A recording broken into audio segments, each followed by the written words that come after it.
Campbell. Thanks, Simone. This will be another. Everyone will be like, oh god, another shitty podcast. Oh well, we do have a few fans that are, can't resist checking in. Stalker fans. They're the best kind. Or stalker friends. Mostly stalker fans.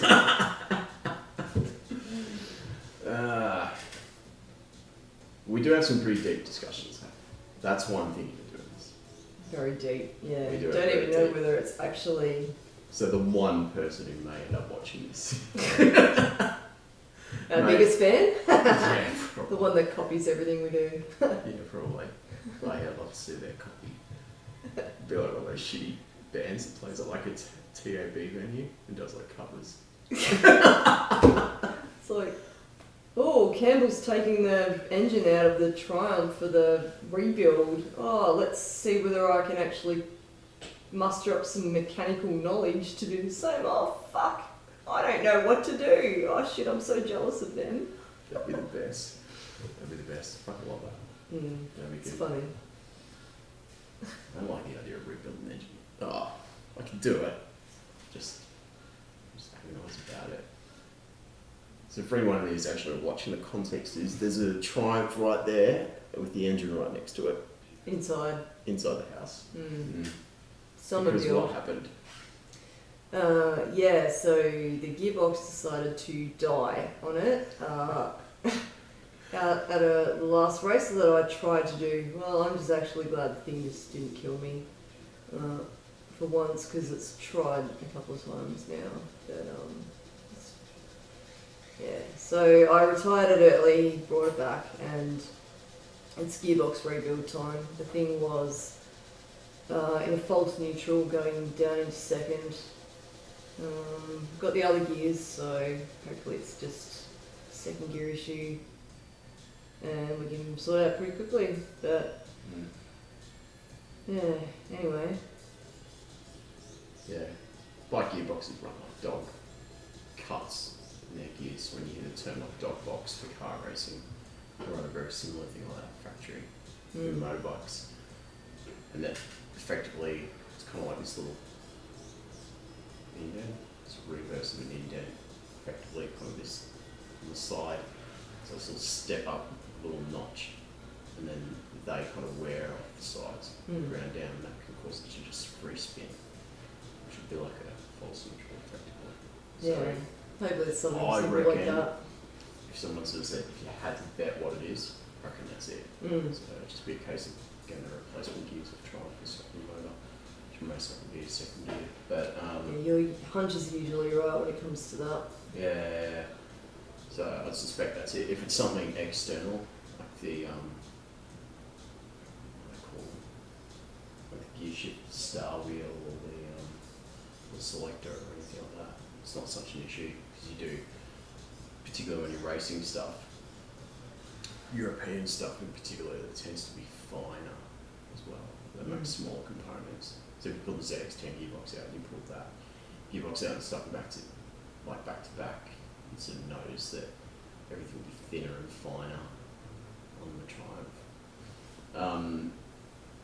Yeah, so it's a good idea to kind of pull that stuff out and check it periodically anyway. And then, yeah, just measure up, see what the specs are of Triumph, and if they're serviceable, chuck them back in, clean them up. If they're not, get new ones.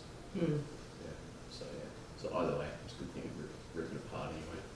Yeah. Splitting the crankcases is, but that one, it's alright. It's not hard, it's just annoying to do it. Yeah. It gives us a chance to have a look at everything else in there, inside the engine. Yeah, well, it's been good for however long, really. I mean, after those initial problems got ironed out, some idiot put the clutch in with the... You know who that was? Yeah, we know. Fuck with it. He who shall rename names. It's like going to get in so much shit. People will be able to, if they know us and they know, these people, they'll know who it is. Don't even need to name names, but another reason that it's involved, like, didn't put a certain gasket on properly. one of the was it ambient pressure sensors wasn't there. Fault codes, left, right, and centre. Like 6 fault codes, and the best one was camshafts timed incorrectly, so valves touching pistons. And it's like, So all those, and the other big reason why that person also needs to fucking stop and slap.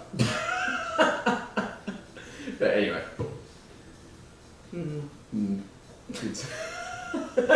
But we're too fast on it, so you know, there's your big clue. Not on that. Oh no, that was Yeah. similar times. Well, it wasn't even Faster. as quick.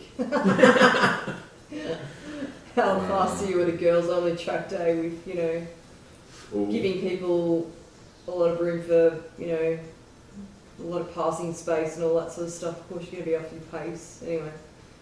That's always be a huge bone of contention. Don't mention and the war in the words of Basil Fulton. So, what are we going to talk about? I don't know. This is very spontaneous. In fact, I didn't want to do this because it's late and all the rest. I actually wanted to go out and burn off some energy because I can't sit still for very long. Which probably explains my pastimes doing what I do. And what are your pastimes? Motorbike racing and MMA, mixed martial arts. Yes, I like punching people in the face, but I actually don't like getting punched in the face back. I don't actually like punching people in the face. I'm very gentle and bullshit. no. Some of it makes me actually feel very sick. Like watching people be violent with one another to the point where there's, watching UFC and people's noses are broken. I was sitting with you when you were watching Aspen Blood last week. And what were you doing? Yeah, well, I wanted her to win. Yes, I know. I wanted her to win, and she did win, and it was spectacular. And it was good. Yeah, the way she won, but so it was. Yeah, her cornerman was pretty awesome. Yeah. Too. It was like literally just like they were all on the same page as me. I just love that. It's like he's literally like, you fucking get in there, do this, like absolutely, and then it's like, ding, starts, and it's like, bang, within 10 seconds. It's just like, holy shit.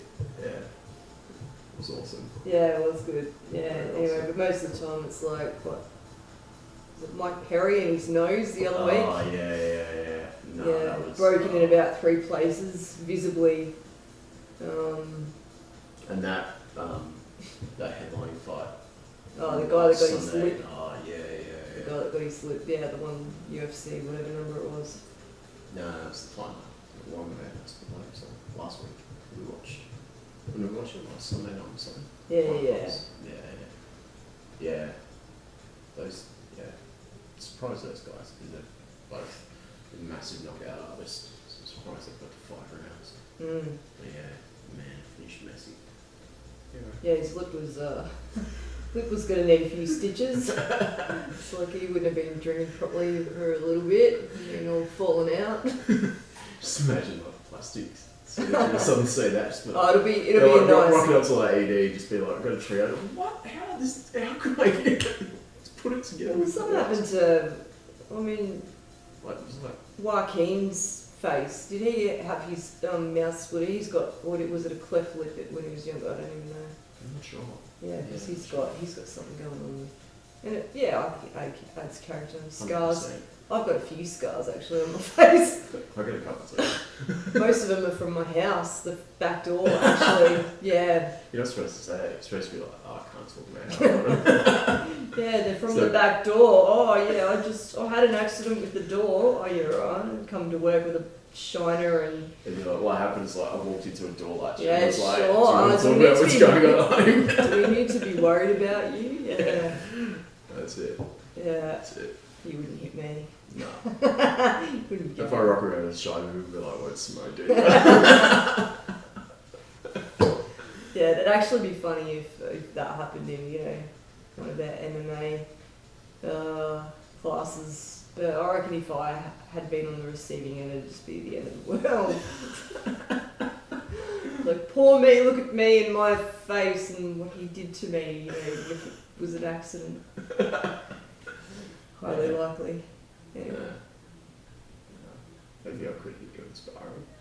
Better not. I think you have. He has before. He gave me a fucking blood lipper just after I come back from my head injury. That was your own fault.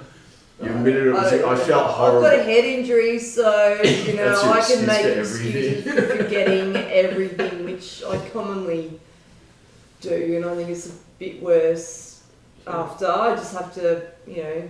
You just gotta like, isn't that like your concession card?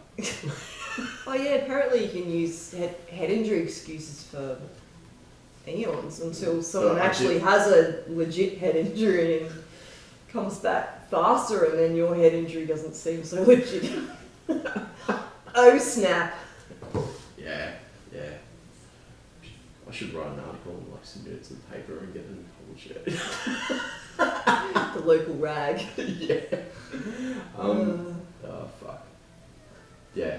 We'll come back to that. Talk about that. Maybe we will, but yeah. But yeah, no, I did feel horrible there. That was like your first kickboxing back. It was like next thing's like boom, and it's like I do blame myself because I was being so uncoordinated. Oh fuck. But yeah. It's fine. It's long enough ago. Getting hit in the face is a bit of. With your own. Were you holding the tight pads? Oh, that's right. I hit myself in the face. Yeah, that's it. Hit myself in the face with the tight pads. It wasn't actually you. It wasn't me. Yeah. It wasn't me. Yeah. Anyway. Bit of a blood leak, wasn't it? Something like that, yeah. But I haven't hit you in sparring. I don't think I could. I've been hit in the face in sparring. I know. And you've hit me in the face. And the first thing I do is just, I'm just so shocked, I just can't help but laugh. It's such an awful thing being hit in the face. Yeah. Good times. But, you know, ready for violence if the need arises. Yeah, not going to be a victim, that's for sure. Go back to doing like, I don't know, what do normal people do? Zumba. What do you mean? Shit. I don't know. Is that still a thing? I don't know whether it's a thing. I don't know. Something like that, wasn't it? It's kind it was a big thing. Group dance class. Yeah. The known dancing. I actually used to enjoy that when I went to you gym. never did Zumba. It wasn't Zumba, it was a different thing. I think it just helped sort of, you know, for coordination and things. It was the only thing at the gym that I actually liked doing because, you know, yeah. That shit gym before you joined the Yes, that shit gym before I joined a legit gym. Exactly. It was the only thing I liked was just pretty much just jumping and leaping and all these moves to music. Some of the music was actually pretty good. You frolicking now. It kind of was. I mean, you know, there was Alice Cooper in there. There was, you know, a few good things. Disco lights. No, there wasn't any disco lights actually. I mean, you're the other one good at dancing to fucking disco light music. You actually have before. Oh fuck. Oh fuck. It might have been a piss take, but you know, it still did it. I don't call it dance.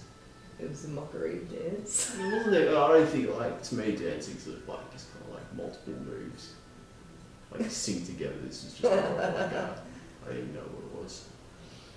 Don't know. Yeah, it was a piss take. It's just a little kind of drag queenish hip shuffle.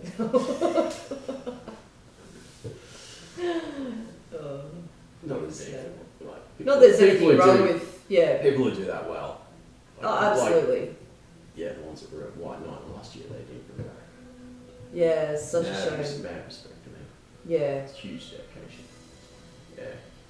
There you go. So, aside from all that, bike racing. It's been a bit of that was the thing, like what I wrote in that end of year kind of thing, report, which kind of seems to be like the obligation of like having a Facebook page, race page kind of thing. It's like you just feel Yeah. like it's like, oh fuck, I'm gonna put something on there. Well, I think I've probably posted on there once or twice. We posted there a couple of times. Just going back through it the other day. It's like, Oh, yeah, there's okay. a couple of things on there. I was like, I really No one reads the race page anyway. Everybody's got a race page. We I get know. we get shitloads of new views every day though. Yeah, we actually do. Yeah, fuck loads. A lot, yeah. It's like stats are coming in and go, who are these motherfuckers that keep clicking on our race page? Well, we know who they are. They're fans. That's true. It's like, if you That's don't true. like me but still watch everything I do, bitch, you're a fan. Yeah. That's true. That's true. Anyway, you can't always please everybody. No one plays no one plays anyway.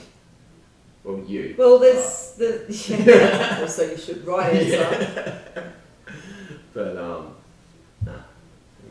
But yeah, so it's been a bit of a weird period of racing. And like one of the things that obviously you've read all the shit that I've sort of drafted about, you know, like for anyone, no, probably you're like the only one that knows me enough to know how much I write, like journal, like Yeah, massive. he writes a lot. He spends his time on the train very. Yeah. But you're like the only one that sees it. He's got about almost 3 hours in a day that you can actually sit there and devote to this. Whereas Yeah. I have 0 hours on a day-to-day basis. I wouldn't My know. day consists of getting up and pressing snooze for at least 3 times probably. Yeah. Downing a coffee and rushing to work where I spend the next 10 plus hours in my day and then coming home All night. and all night, being on call. And then, you know, kind of fading in and out of sleep restlessness and lack of sleep sometimes and all the rest. But yeah, so my time is spent very differently. I don't really get much downtime, which is why, well, I mean, if I had my life organised, which I'm actually trying to do, well then maybe I could actually prioritise updating the race page or even my social media, which is pretty dormant. I think I've been on Insta for however long, and how many posts have I got? 400? Versus how much? I don't check your Instagram as much as some people would. Same with checking your Insta, because you know, mine's actually private, so that can't be viewed anymore by certain people. I've got 459 posts. Campbell, You said that. 3,794. I would have thought I had And more. I think you've been on Insta slightly longer, maybe a year longer, maybe. I would have thought I would have. More. Oh well. I post about once a month. Nearly at the If I remember. I'm nearly at 4,000. And usually it's like you should post something on your Insta. Take track of, you know, put up pictures of you riding or going to the gym or doing mixed martial arts or you know all this daily sort of stuff we do. Nah, you gotta have an Instagram that's the thing. Oh, I forgot. Yeah. That's how you get likes and followers. That's right. Just, you know. That's probably why I've only got 300 something followers. I don't know. Yeah. Whatevs. I don't really care. I need to offend a few people. Yeah, well. Because I'm at 673. And I was like stoked when I was at 666. But So I'm yeah, you like, need to lose at least. What's that? Go on, 7. head injury. I can count. Yeah. Yeah. I don't know. Anyway. Yeah. So apparently that's the thing. You want to get followers. But Oh, and plus you But heard as I about said, some people paying for their followers as well. yeah, that's the thing. That's But the as thing. I said, like, it's interesting in that thing that I shared. That video that Matt from UrgeFat took down. There was a really good example of like the whole thing of like my point in that was more about how like, you know, likes and followers and subscriptions and shit isn't really a currency, you know. And you know, the point of that, sharing that before he took it down, because if you're watching, kind of get the context, was like, well, yeah, you know, kind of at this point in time in particular, like, we're sort of far better off still just kind of like, I guess, paying for services and likes and things like that. You know, rather than not paying for likes, but like paying for products and services. Wow, I was wondering where you're actually heading with that and whether you'd actually have to change your part. I actually care about my likes and followers, yeah, so I'm just going to have to pay for them. That's right. Because I want to be used to popularity. Yeah. And when that all starts dropping off as I turn older and get wrinkled and grey, yeah, don't look as good. Well, then I'm just going to have a massive mental illness. It's going to need medicating because, you know, I'm no longer hot and young anymore. I don't look as good in tight jeans. Yeah. Yeah, so I thought that was kind of a really good thing of like where it kind of can end up when people look at this and kind of go, oh, well, I kind of want to end up with more subscriptions, more followers, more likes, and all this sort of stuff. And I think it's kind of this digital version of going into debt in a way, because you kind of really like taking like a loan out on what you're offering. And I mean, in that case, it was the person that was going to paint his car, you know, and do it for free and all that sort of stuff. In return for like this massive take up on social media and things like that. And what that guy would have been able to do to kind of earn an income, he was then sacrificing, you know, in the hope of it kind of paying off in the long run. So yeah.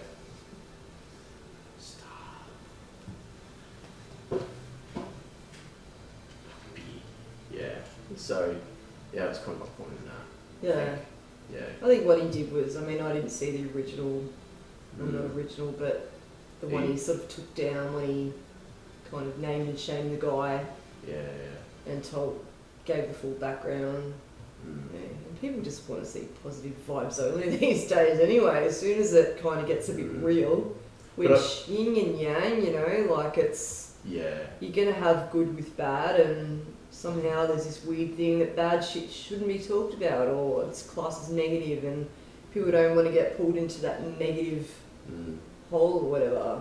But I get why he took it down in the context of like, I get it. What he said as well, like kind of going for the whole project, like he didn't want that to be like a thing that was like a pivotal point in it. Absolutely, I totally get why as well. I mean, you know, like you said, he was he doesn't want that negativity attached to it. And he said he's kind of, you know, there comes a point of time where you have to move on from certain things, and I mean, he got it back.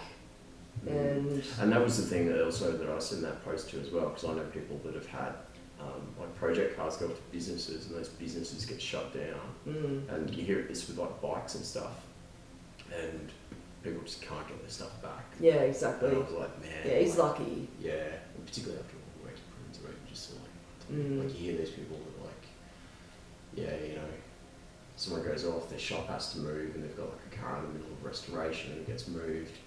And then it's like, they go to the new premise that isn't there because it's getting fitted out, and it's in a storage unit somewhere, and then like, with all the money in that, the storage unit ends up being seized, and someone's like, dude, I've just lost like this restoration project I've been working on for ages. Yeah, exactly. Like that. But you can't dwell on that. You've got to be, you know, you've got to be sort of, comes a time when you just have to start moving forward. But I think that things should be acknowledged, you know. Definitely, which is what he did. And he did it well, and then he just decided to take it down and also give the background on, you know, what happened and why he took it down and his reasons for that. I think that was... Yeah, I think it's good. And I think so it's going to work out better for him in the long run as well. Yeah. Like, and I've kind of said that with like the Oval, you know, kind of going, well, like if I treat it like a concourse restoration thing, I'll never want to use it. Yeah, exactly. You know, and it's sort of like, and I think that's the same thing again. He ends up going down a path of painting himself, which I hope he does. He just enjoy it a lot more. It sounds like he is going to. Yeah, which would be cool. Yeah. But yeah, and I think like coming back to that point of like, you know, we're in such this weird space with this new technology, with social media platforms and all that sort of stuff, and particularly how it's used for nefarious purposes too. Like there's a lot of like unsubstantiated like fraud and just like empty stats, you know, like empty accounts, bots and things like that. And definitely, like, it's just too much in its infancy. It's happened too fast to actually be able to quantify. Like I think like YouTube subscriptions, you can kind of go, thank you to like 4 people who have subscribed. One of them is probably me. yeah, me too. I think. I don't even know whether I have even. I don't know either. But yeah, like I think that's a little bit kind of more quantifiable, just because it's not as instant. Like for people to set up accounts, like the interactions are a little bit more like it's like kind of like a LITE light version of like Netflix or something, you know, like a bit of engagement to kind of watch stuff on YouTube. But yeah, things like Instagram, Facebook, and all that, like it's so instant and so empty, and easy for there to be like empty accounts and bots, and like, you know, we've all seen that awesome footage of like, you know, dozens and dozens of smartphones lined up like automated in like the what are they called, like the like factories based in like Southeast Asia and that, where when you pay for likes and pay for subscriptions and pay for followers, some Instagram influencers have actually kind of gone, oh, I paid for like guaranteed 5,000 followers and found out they just screwed me and set up all these 5,000 fake accounts and took my money. I mean, do you really expect them to be real people when you pay for, you know, who actually accepts that sort of... Yeah, exactly. You know, like no one's asking me to like their things for cash, so, yeah, you know. Exactly. So, like, I doubt it'd be real people. Nah, but, you know, like, that's what I mean, like, it's such a weird kind of space, and like seeing it as some form of currency is just, you just can't, I don't think anyway. But you know, people do, and I think as well, like, it ends up being destructive in a way, because even if we look forward, like, let's say 5 years time, and no doubt the fact that 5 years time, like if you're in a point where you're like, okay, let's say a rider, you know, or any other form of like athlete, and you're trying to basically pitch towards your sponsorship, you know, the new thing really is kind of going, well, I've got this many people who will be exposed to my media and my posts, right? You know, so it's kind of like the old advertising routine of like, if you're trying to sell billboard space on the road, you kind of go, well, this many people drive up and down the road, that's how many people can effectively see your product. So you're kind of in a situation where people could use social media as the same sorts of things, and some people currently do. But then it's like, if you look in the future and you've got all this situation where it's just being destructive, people end up kind of going, well, there's actually nothing qualitative in those stats, and nothing useful for us. So, yeah, so anyway, we'll see how it all pans out. Anyway. I think there's going to be rising mental illness.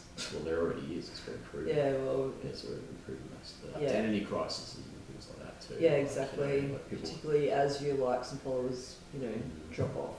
Because, you know, you go along life and, yeah, like we said before, find yourself not as, you know, as someone that's younger and hotter than you coming up through the ranks, and you can't hold on to eternal youth. Or... Yeah, I think too, like, it's, yeah, those people are just, like, you know, jokingly saying about just keeping something on theme. It's like, you know, whole idea of life is to kind of like transition. Yeah, exactly. You know, you transition through different phases, and if you're getting your validity. I mean, I find it boring, like, even though I like bike racing, or, you know, I like a lot of other stuff in my life, and, you know, sometimes I just want to zen out and zone out from what's going on at the track, and... Yeah. You know, we don't go to the track much anyway. No. Unless you're riding, it's like... Well, okay. Why would you? I don't know. I definitely enjoy my time away from the track, especially after all the troubles I've been in. It just, anyway, we must develop that resting fuck off face a bit better for next year. Anyway. So, as people transition out of it, it's like, well, if your whole identity and your validity has been based off, you know, these people that you don't really know who interact with you through digital medium. It's kind of crazy though when you think about it. Like, I've always loved, like, I'm not a massive sci-fi person, but the sci-fi that I've always loved since I was a kid was like cyberpunk stuff. This dystopian, kind of like futuristic, like, you know, dark, nihilistic, destructive world. We're kind of ending up there. Agree. You know, like ending up there, like, yeah, if you read like Necromancer, sorry, not Necromancer.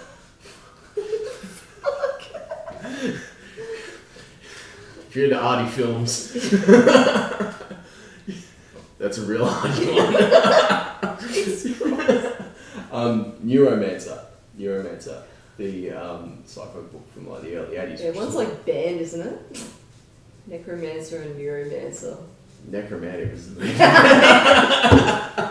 Necromantic is banned. That's right. We've got a copy. That's right. It's out there. Put it right up there with Flesh of Frankenstein. Yeah. Anyway, so yeah, Neuromancer, which is what the Matrix is based on, loosely. But yeah, the whole idea of like people being plugged in and not knowing reality and all that sort of stuff, which is pretty much the crux of the Matrix. But yeah, it's a big kind of like cyberpunk thing, and yeah, I think we're kind of there. But yeah, like if you base your, it's kind of like this abstract idea of like, if that's what you perceive reality as, but you've got to look at it and go, well, yeah, premise of like a lot of this psychology is that our reality is based on our perceptions. So your reality is different than my reality. So the person who views their reality and their worth through this digital medium. Yeah, well, I mean, imagine having your worth validated by the boss or. Yeah. I don't know. I just can't. Which actually, if people want to like my stuff, well then great. You know, it's great. If you actually find things that I do interesting, I don't put anything up to be interesting. I put it up so that I can look back and you know, mostly or share things. You know, because other people share things with me, so I feel like you know, maybe I should, you know. Mostly it's obligated. It's like, I feel obliged to post up anything on Insta for a month, and particularly when we had sponsors and all that. So, anyway. Yeah. But if you play devil's advocate, right, like you kind of look and go, okay, well maybe there's a positive side to that, right? So like if you've got interests and you got, well, mainly interests and ways you express yourself and all that sort of stuff, and those people in your like immediate social circles, like family, friends, school, whatever it may be, don't get it. It's a great way to kind of connect and discuss ideas. Yeah, absolutely. So in that respect, I kind of say, well, if you're looking at your validity through this form of technology and you're getting something positive out of it, it's like not like bad ideas. You know, like sooner or later, you know, I mean, hate to be a downer, but sooner or later that positivity is not gonna. This is true, but like in the sense of like, okay, well, you're creating music and people don't quite get into it, but like, you know, you find other people maybe overseas and you know, like connect with them and you know, you start doing it, which is an interesting thing. Like I saw like the Annex put up an Insta story, or someone had put up on their Insta story in the Annex, like redid it, and it was like this other person was obviously into making electronic music, and the Annex had sent them like the raw mix files to do remixes. So you kind of get a situation where like, you get this situation where these people who are like connected, do really good art, can kind of connect through this medium and then communicate about and get excited about what they do. Like that's positive and that's cool. It's people being creative. So that's alright. But then like if you're just keeping like your thing to one theme about who you tell the or you think that if you don't stick to that thing that, you know, your followers aren't going to be interested anymore, which 100%. You know, there's plenty of people that only like the one themed, particularly in the bike scene. A lot of people have it that we know, and I mean the thing is, to me it's not so much a novelty, it's, I'm not saying it is to other people, but I've been riding bikes for so long, I just don't think that there's anything special about what I do. In fact, I'm always, you know, comparing myself to people that are better and all that sort of stuff, and there always is someone better, someone faster, and all that. Gonna be. So I've had to do a lot of. Bless your Mark Marquez. Yeah, exactly, Mark Marquez. But you know, he's got Quadraro coming for him, keeping him on his toes now, isn't he? So he's got to watch out, because sooner or later, someone like that will be coming for him and get Quadraro on a factory ride, and anything can happen. So we should talk about that a little bit in another. I think so. Because I reckon that'll be really good. I don't know how long this should go for, because people are going to be getting bored. Fucking people get bored tonight. So I don't give a fuck if you like my post. Don't you want some subscribers on YouTube? Apparently you make some money by doing that. So, you know, you want to give up your day job? And also YouTube though, like, can you imagine like, just be like, there's people to please, you'd be like being a politician. Yeah. It's like, you said... Yeah, you can only say so much about, you know, certain things. Yeah, I mean, if it's a project, it's different or whatever, you've always got something going on, stages or whatever. But that's like, that's the thing, like a lot of people do start YouTube channels and podcasts and shit with the intention to make money. And I can't help but think about what Banksy said. It's like, it's in the back of his book and I love it. It's one of my favourite quotes ever. It's like doing art, and he sort of said it in the case of painting, but I think you could make that pretty much broadly. It's like, so replace art with creative, but anything you do that's creative is your art form. Yeah. But I think like doing art to make money is like having a nice meal to take a shit. I think that's so true. Like, and I'm kind of like, well, you know, like I put it up because I'm like, people are always asking me about stuff. Like, you know, like, and I tried doing like little things like kind of going, oh yeah, like I'll post up like a little Instagram post about like, you know, like little tech tips and shit. And people love that. Like the few ones I did, and I just forget. Yeah, because I mean, you're... and then I'm lazy and I'm kind of like, oh, I don't think it's that interesting or that unique or that technical. But people loved it. And I was like, well, the other thing that's cool about doing it is like, well, when you go through, like you can edit it, like particularly those like little videos. I'm like, I'm not going to buy cameras and all that sort of shit and put money into the stuff. But like when you go through, you kind of see all these things like, okay, well, what are your verbal tics? How do you communicate better? Are you getting your ideas across better? And that's where I get the value out of it. So you're not going to buy one of those... Yeah. With the little microphone off the side. Yeah. Yeah, one of those, you know, ones that looks like it's anti-shake. Although if you do want to sponsor me and send me a camera and all that sort of stuff, I can put a little thing up and maybe those 4 subscribers might.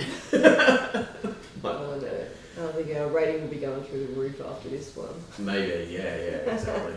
Well, our last post got, I saw it was like nearly 300 views in the last post on the race page. Oh, really? Yeah, so 300 people have looked at it, which for like whatever we have, like, I think we've only got like under 100 people follow the page or something. So I don't know where that come from then. Anyway, people must have been coming back to it, you know. Yeah. Reading it again or, you know. Whatever. Exactly. Pulling it apart for subliminal clues or something. Some shit, yeah, exactly.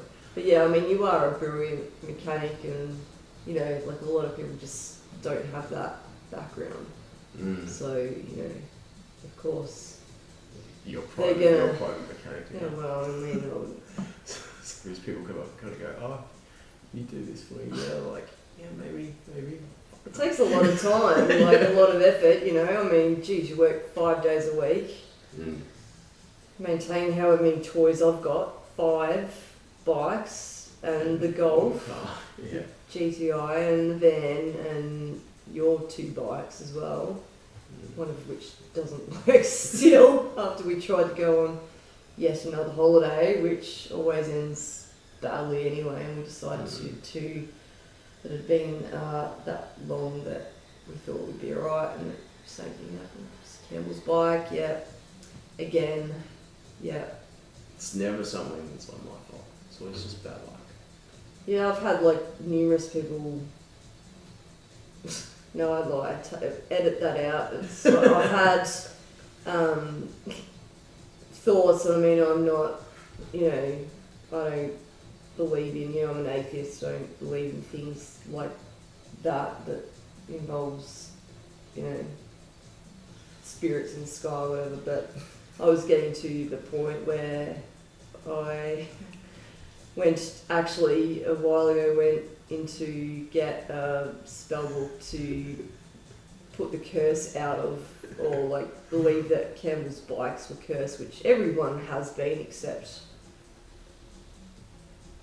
Well, this one's been alright. The Buell's been alright so far. This Buell's been good. But it's just when we decided to go away for my birthday, mind you. Road trip, yeah. On a road trip, thought it'd be great. And anyway. Yeah.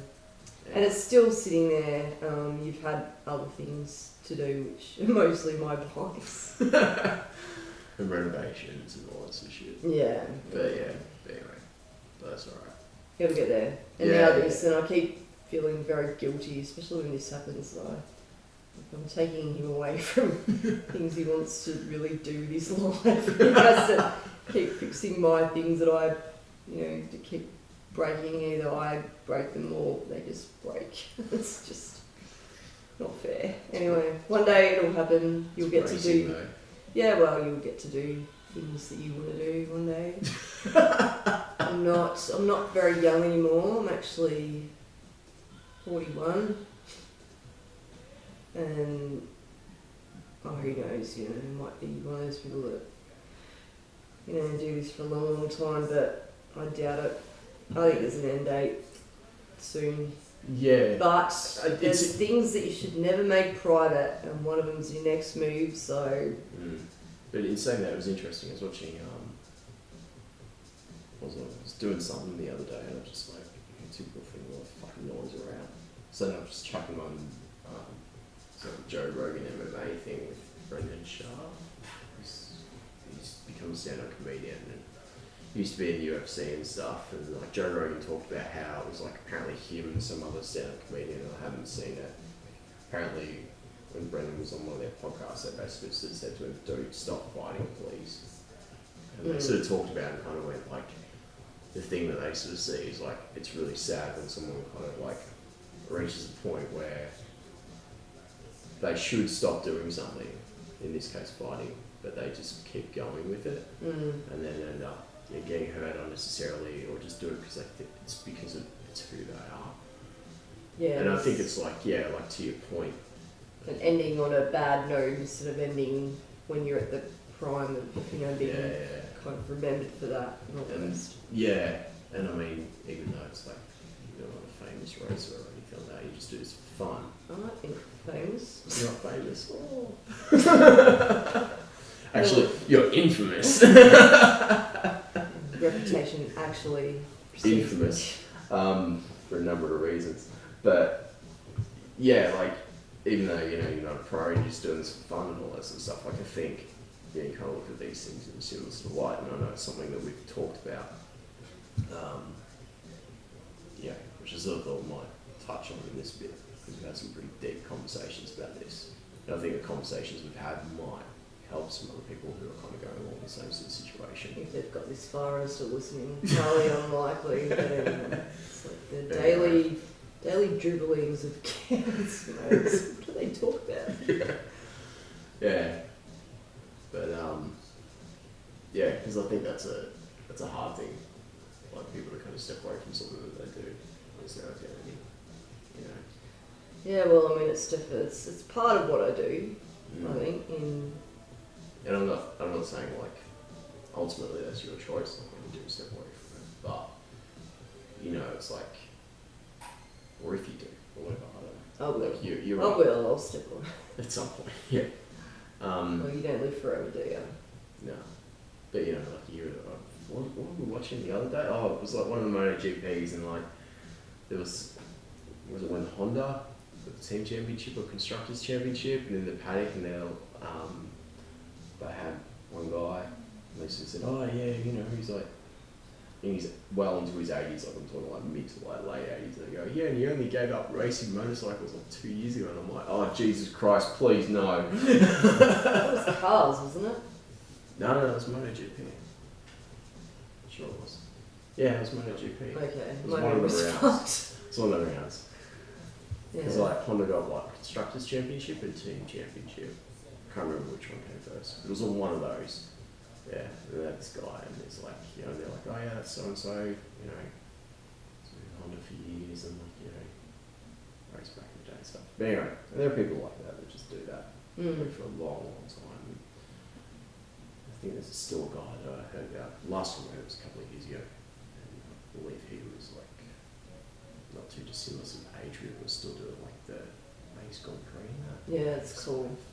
Hats off right there. Yeah, it's really cool. Yeah, it's really, really cool. The guy just like does it because he enjoys it. So Yeah. some people it's what they do, but Cool. But I think like that's like the rarity, and when everyone else like they'll reach a point where it's kind of like, yeah, cool. Am I still, and like this is again something we talked about, like that difference between enjoying something and finding something fulfilling. And and if you're not finding something fulfilling, it's kind of like that's the point where it's like. It's definitely a fulfillment factor. Yeah. Rather than enjoyment. Mm. For me anyway.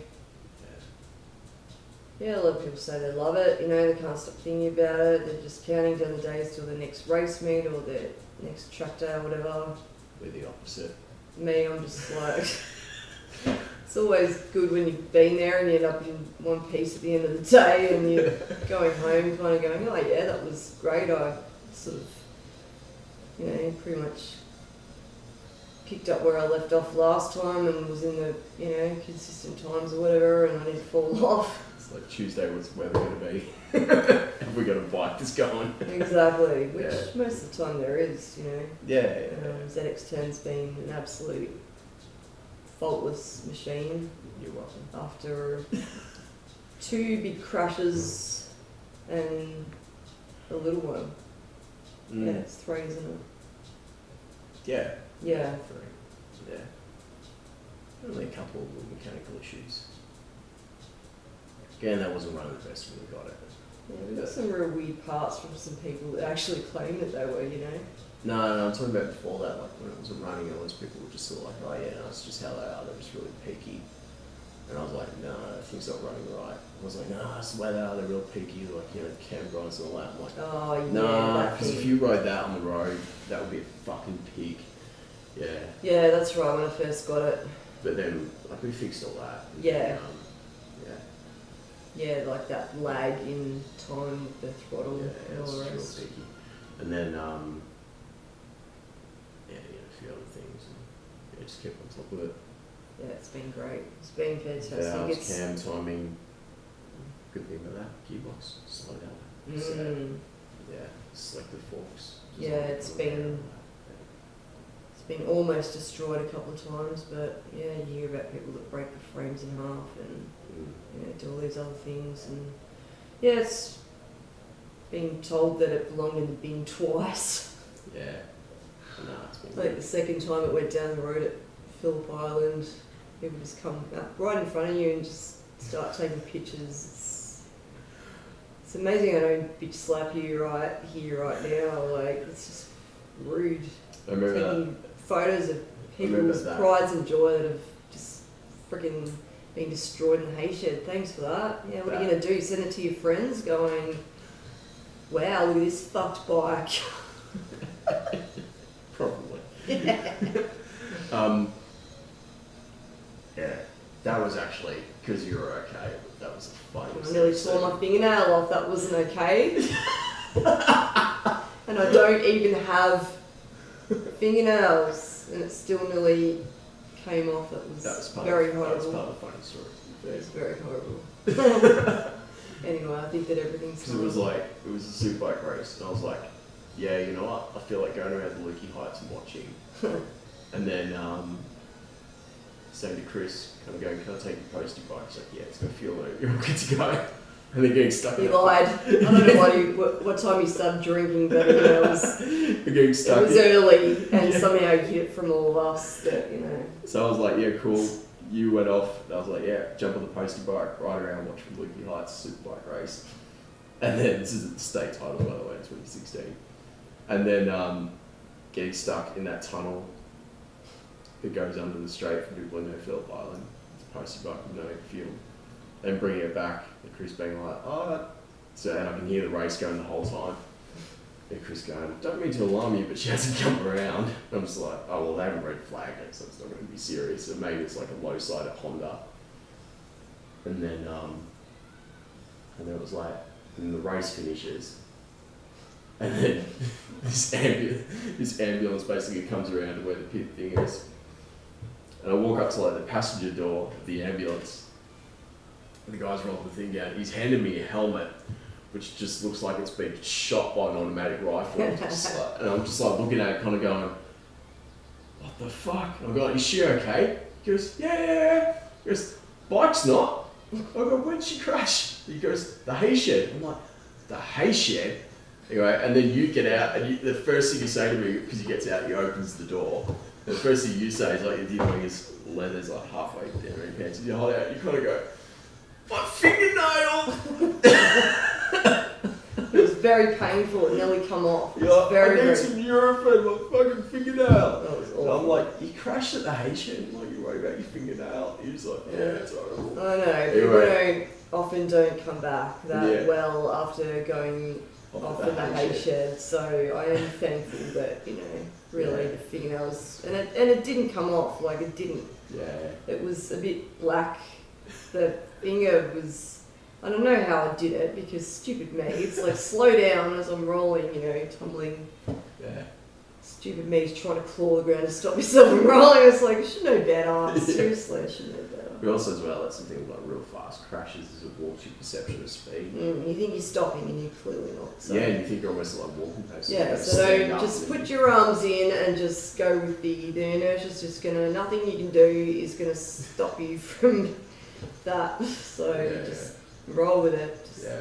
So he's handed me a helmet and he's like, yeah, I'm cool for her to ride another race. She can't use this helmet. yeah, well, I convinced them in the ambulance that I was okay. I hid that from them, my pain, so. And you were, thankfully. But yeah, It's like, I don't want another medical suspension here because, I was fine. Wrist was a bit sore, but it was fine.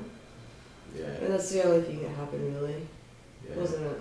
The bike was a mess. Spike was not happy.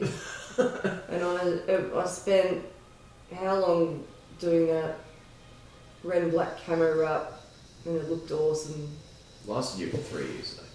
Yeah, it did, but I did Some spend people a are lot of time and many swear words getting this red camo wrap done, and it was destroyed in 10 seconds, maybe, from start to finish. I don't know, I wasn't there. It was a long time flipping around, and then, I assume it was 10 seconds worth of rolling. The bike's rolling, kind of to whatever side of me it was. Yeah. Front, left, right, wherever. Yeah. Anyway, Mm. it's been a good bike. It's been really good. Yeah. So, when did you start riding? When I was about 10. Yeah. That's why it's not a novelty to me at all. So how did I don't know, bikes, and it was a progression. It was, I didn't start riding because, of any allurement of being awesome on track. I actually started racing, But if you go back to like that, like when you're 10, well, that's pretty unique too. Like it wasn't like your parents did it. It wasn't like your parents like doing motocross or anything like that. no, it was farm bikes. Particularly at the time, like so what's that, 1988? Probably, Yeah. It was farm bikes riding around on grandparents' farm, and then somehow we got one on our farm, and it was CT90. It was Yeah. very bad, but I mean, we made those CT90s do incredible things in the Like how you felt in the was paddocks. incredible things. pretty much. Yeah. Jumps and skids and all the things that they're just not supposed to do, and then I don't know whether it was just lack of mechanical knowledge on my part, but we were Just always take it on. Yeah. Me and my brother were always on the things, and anyway, one day I was riding it and the thing blew up, and I realised my life was very hollow without one, so I had to get one. So I worked a lot of hours on the checkout at Woolworths, or whatever it was called, Safeway back then or whatever. Finally had enough money for a little DT 175, and that was a lot better at the time. Now we've got some again because I actually forgot how shit they were. Bikes have come a long way in that time, and mine was good. I do remember it being good. But yeah, so I ended up getting that, and it was mostly trail stuff. I'd do anything. I'd go out with bigger bikes and just do anything. Well, just too stubborn nature. Just jumps, everything the big bikes were doing was like I had a shot at everything. Took it out to motocross tracks a couple of times, and yeah, great circuits that we'd find, which have, some have now been locked off because people have, gone and drowned themselves in the bloody, put their bike in the quarry or something like that. Quarry out of Horsham, yeah. Yeah. I mean, that's sort of something as well, like, it was, I think Michelle Mouton so she's second in the World Rally Championship Yeah, in the Audi so. Quattros. Yeah. Back in the Group B days. Set a world record at Pikes Peak in like the 80s or something like that. That was something she's talked about, and I think it was Danica Patrick maybe talked about as well, like kind of going, well, you know, if you've kind of got like, you know, sort of progress through to like racing, I think Danica Patrick said something like you got like 100 boys who will do it, and then you may only have one of them that kind of progresses up, you know. And obviously that's in the context of someone who moves on and advances their skill level to kind of do well out of it and be picked up by a team. But when they sort of said that, they kind of said, well, to find like a girl that's kind of got interest in that from such a young age is really rare. You know, I mean, did you, and that's sort of something that I think, it made me think of you when I kind of heard that analogy used, because I'm like, I don't know, like I can't imagine there'd be too many 10-year-old girls going around kind of going. It was just me. But like being like, oh yeah, I want to go jump a postie bike, you know. Well, I just did things, you know, like that my brother did, you know. I don't know. There might have been, I think there might have been like, you know, very much like a culture of, you know, beaten by a girl culture, which actually still exists. Fuck yeah, it does. You know, so I think the drive there was a lot better, you know, a lot more to, you know, to kind of go, well, screw you, I can do this. If you can do it, well, then I can. So, you know, I think you just have to be wired a certain way, and then given that added, oh, you can't do it, I don't know, that makes me very much think, well, yes, I can. And it's always persisted to this day, I think, as well. You don't just, I mean, you obviously do things because you enjoy them, but when you know that there's people off to the side wanting you to fail, well then, you know, it does give you great satisfaction, kind of not failing, yeah, isn't it? 100%. As well as, you know, kind of self-fulfilling enjoyment as well. Like, it's a win-win. So yeah, so you just, to me, it's, you just have to be wired a little bit that way, which, you know, I always have been. And then, you know, added to that, someone kind of over there kind of going, or, you know, or giving each other shit, oh, you know, don't let her beat you, or, you know, or she beat you, or something like that, or something real sexist. You know, that to me, I find that incredibly motivating. Yeah, even now after, you know, it's like, I mean, we've had a lot of shit going at the racetrack, but can't really say that I'm surprised. I've seen it all before. It's nothing surprising. It's just that, you know, 30 years down the track, I sort of think that maybe those behaviours should stop happening, especially with all the anti-discrimination laws and all this other stuff. And clearly there are people getting away with treating others a certain way based on their gender. It's not right. So it's a big bone of contention, and I'm the first one. I'll never be the one to pull that gender card. It's like, you know, the way I am, whatever. I won't pull it, you know, look at me, I'm a chick or whatever. I just turn up, I just want to do my thing, and I just want to go home in one piece at the end of the day and Just like do well. Exactly.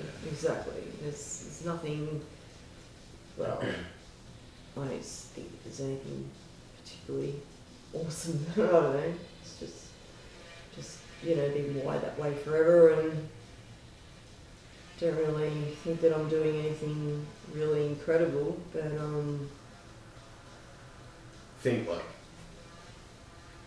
I think like we're wired pretty similarly, and one thing that I sort of noticed, like, as we've gotten older, you've kind of seen some of those people that were probably wired a little bit more like just thrill seekers when they were younger. It's like, it's suppose like sands in the hourglass, you know what I mean? Yeah. Like, you know, you kind of like, there's like this thrill seeker thing that just sort of seems to run out by a certain age, you know. And then like it kind of turns into something else, I think, as well. Like, you know, like you joke about like the midlife crisis, like, you know, and it is, it's a meme in a way of like, you know, the kind of people who still want to be who they were when they were 20 and they get like the, you know, the stupid car or whatever, or like, you know, Stupid car. like, I don't know. But like, you know, wear clothes and like trying to wear when they're 20. Like, I still do that, but being a fashion sense. Yeah, but you've probably been the same weight, you know. Yeah, this is true. Like me, I've been like probably fucking cargo pants. I can fit all my shit in, and yeah, oh yeah, black t-shirts. But I can still fit in the same things that I could like 20 years ago, 100%. 25 years ago. And look, you know, there's probably a thing of that of like, yeah, you kind of go down deeper than that, and like some of the longevity stuff, you could probably look at that and go, well, hormone levels definitely change with a lot of people, into the fine, like us, probably hasn't as much since that time period, you know, which could lead to, which has been linked with, you know. Well, I definitely haven't gotten more responsible. No. Maybe like in like terms BMIs of success and like that. going, well, yeah, I have a house. I mean, that feels incredibly adult-like. Car, you know, career and all great that sort of stuff. career and Yeah. great toys, you know, that we can do these things on. I'm happy with what we've got, and I think that that's, you know, a lot of people would look at that in terms of adult success and go, yeah, well, you know, you've got it. I agree. And I sort of think, like, it's interesting that, like, yeah, some of those people would have dropped off, like, you know, like tons of P-plate guys went out and like killed themselves just for driving too fast because they're idiots. But those who survive, like, you definitely see their change in like behaviour and their risk aversion, like, come on strong as they get older. And like I kind of see that and sort of be like, well, like we sort of haven't really changed in regards to like what we're attracted to. Yeah, exactly. Like enjoyment wise. Funnily enough, it's like some of the friends that we have made through different circles end up becoming like quite the same. You know, just because we start to mix in those sorts of environments, you know, spare time. You know, but yeah, like I kind of think of it and kind of go, well, we are like, you know, very similar in that, and yeah, and I kind of look back on stuff that, you know, I was interested in as a kid and all these sorts of things and stuff that I do, you know, in my spare time that was exciting and all that sort of stuff. It was definitely in regards to that, like high risk kind of things. It was like skateboards, push bikes, whatever it may be. High risk, high reward. Yeah, exactly. Actually made a clip about that. Is that up on YouTube? I think it's on the race page. Put it up on YouTube. Okay. Maybe your ratings might go through. Yeah. Maybe. Fuck, more subscribers to keep happy.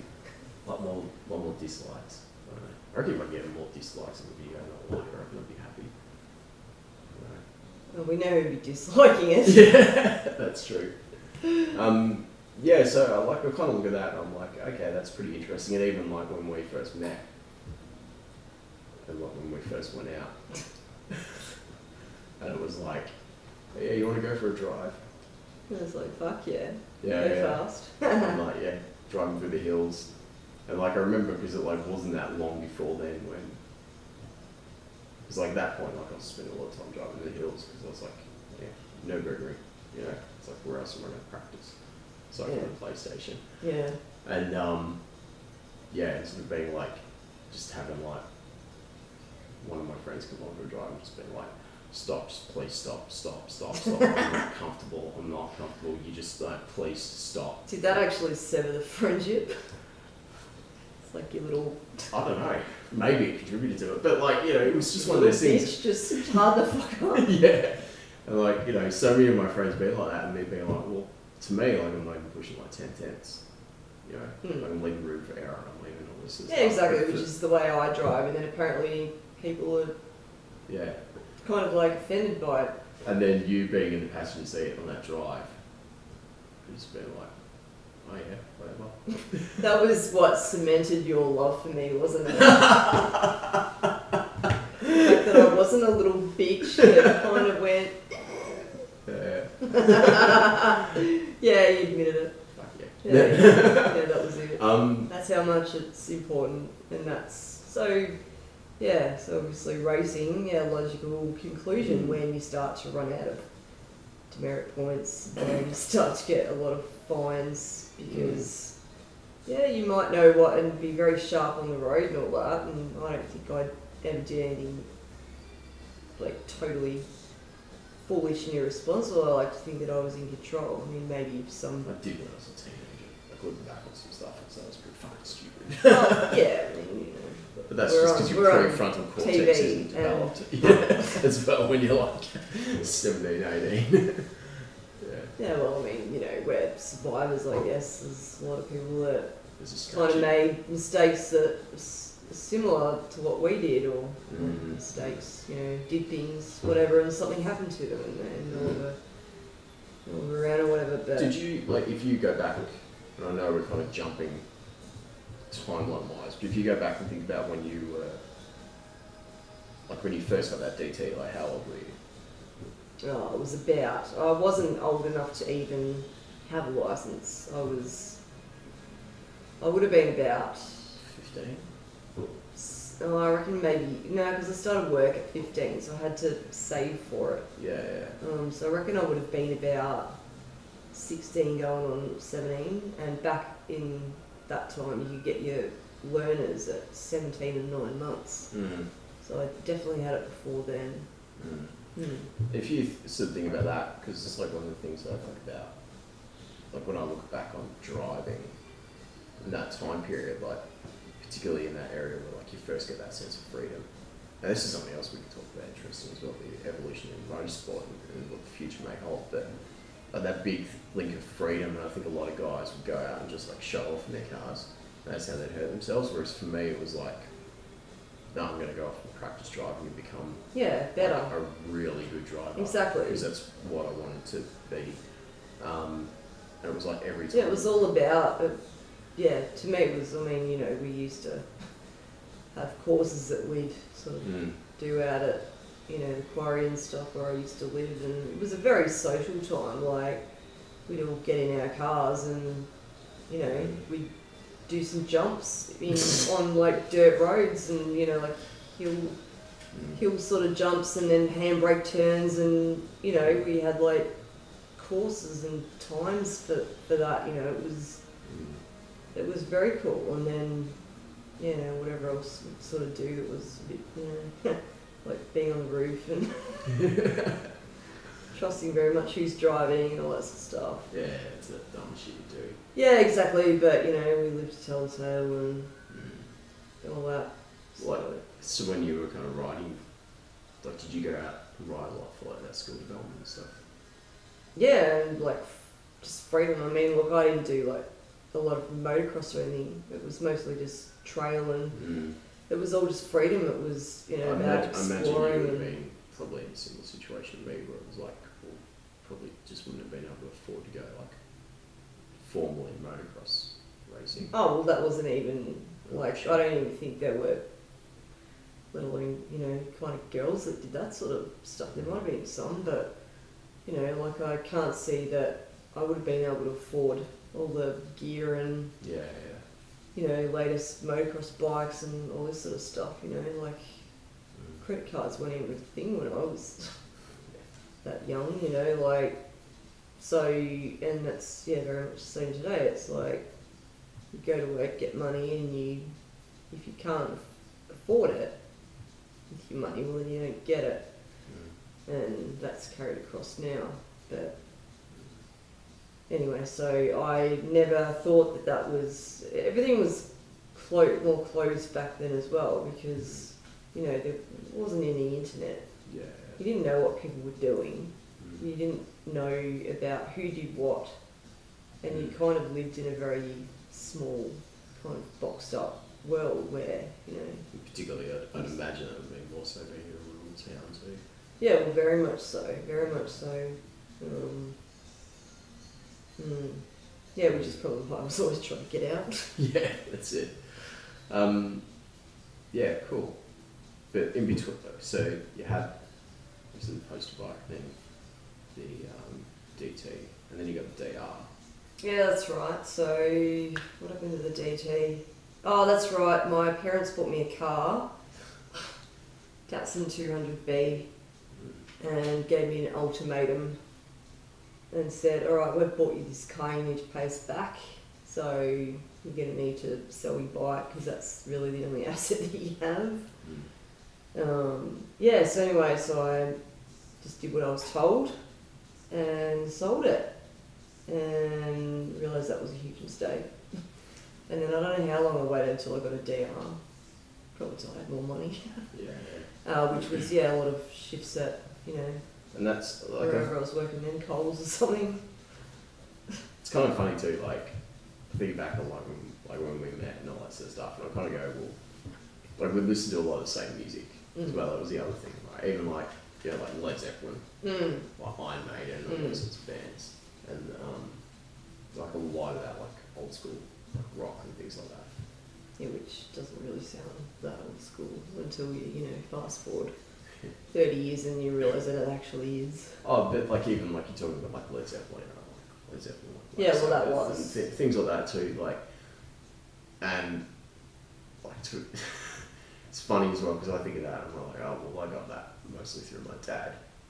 I got it through, well. And so I was kind of like, oh yeah, you've been like listening to the same sort of music when you were young and stuff. And I was like, oh well, and I got that off, like, obviously dad. And then it was like to find out that your parents would have in no way, shape or form. Yeah, no, they listened to church music and that's pretty much it. So like, and equally as well, like I think my thing with motorsport, like I can pretty much kind of go, well, I kind of grew up around it, like my dad and my uncle and things like that. And Whereas similarly with motorbikes too, I felt like, oh yeah, well, it's always kind of just been there. Whereas for you, like you've come from, and me as well, like growing up in the city and around like western suburbs and things like that, very kind of car culture, car centric, particularly in that time as well. Like I remember, like not far from one place where we were living, like going to street tracks all the time, things like that, like V8s and shit. Very sort of car centric and car being identity and things like that too. So I kind of found like you sort of ending up like us ending up with like quite similar kind of parallels, equally like probably me more sort of cars and you with bikes, and then same with our musical tastes being quite paralleled, and you not coming from any of that influence being passed on to you through a family, and your family not like your dad had a motorbike license obviously. Yeah, he got it at the same time as I got it. Oh, okay. Yeah, I was the one that sort of kind of spurred that interest in him, I think, and I actually I gave him a hard time because I actually got a better score. So that was always going on. I was the better rider. Doesn't surprise me. And like being much more from like, your parents are religious and much more conservative and very traditional kind of upbringing as well. So I was like, oh, that was kind of funny thing too. Yeah. Yeah. Heathen thing that come out of that family, and I just think they're all a bit shocked. Yeah. About the fact that I actually. Which I think, like, to my point of like like mentioning those examples a lot, like, Michelle Moots on Dan Patrick talked about like he was getting into this, like that not being family based, like again, you not growing up around fast cars, heavy music, motorbikes, and then you kind of just finding that yourself at like 10. Yeah, it was sort of a little bit of a progression. I mean, and that's before, like if you think about it too, like that's before most kids go through the rebellious phase. Oh yeah. Yeah. So you. Well, yeah, the bikes were like, something that me and my brother did around the farm and things like that. But then I realised that I was actually really interested in it. You know, I really loved it. It was something that I'd do at every, chance I could get and whatever. And then, yeah, it just sort of evolved. And I remember always saying, nah, I'll never have a road bike. That's just no fun. It was all the way dirt for me. Yeah, because you're living obviously where dirt stuff is the only thing around there. Then I moved to Melbourne, and then I did have my DR up for a little bit. I sort of went home there one weekend and I took it back. My Wrote it back. My favourite story you told me about your DR was missing your dad's birthday. Yeah. I decided to, when I lived in Melbourne, and it was my dad's, must have been 50th. Because you moved to Melbourne, what, when you were like 18, 19? 19, yeah. So I reckon, he's like got, hang on. Which I find it was 50th, I reckon. Which I find that funny too, because like, you and I would have been kicking around the same sort of clubs and stuff in Melbourne, and we didn't meet until 2008.